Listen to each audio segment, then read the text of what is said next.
જી પાલ police સ્ટેશનની અંદર visa ફ્રોડનો case પાછલા દિવસમાં રજીસ્ટર કરવામાં આવેલ હતો, જેમાં કુલ 23 જેટલા અલગ અલગ ક્લાયન્ટ્સના 39 લાખ રૂપિયા લઈ જે પરમિટ વિઝા છે એ આપવામાં આવેલ ન હતા.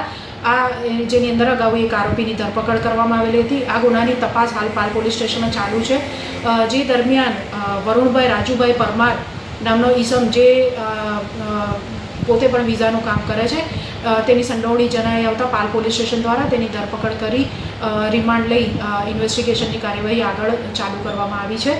આ ગુનાની વિગત જોઈએ તો વરુણભાઈ રાજુભાઈ પરમાર જે છે તેમણે લગભગ 13 જેટલા અલગ અલગ ક્લાયન્ટ્સ પાસેથી ફિનલેન્ડ અને કેનેડાના વિઝા અપાવવાના બહાને 2 કરોડ 13 લાખ રૂપિયા જેટલી માતબર રકમ કેશ તથા પોતાના એકાઉન્ટમાં લઈને આ જે ક્લાયન્ટ્સ છે તેમને કોઈપણ પ્રકારના વિઝા ઈ પરમિટ વગેરે પૂરા પાડેલ ન હતા. તપાસ દરમિયાન તેમની સંડોવણી જણાઈ આવેલ, જેથી પોલીસ દ્વારા તેમની ધરપકડ કરી આગળની કાર્યવાહી કરવામાં આવેલ છે. અને આરોપી ક્યાંથી ઝડપાયો?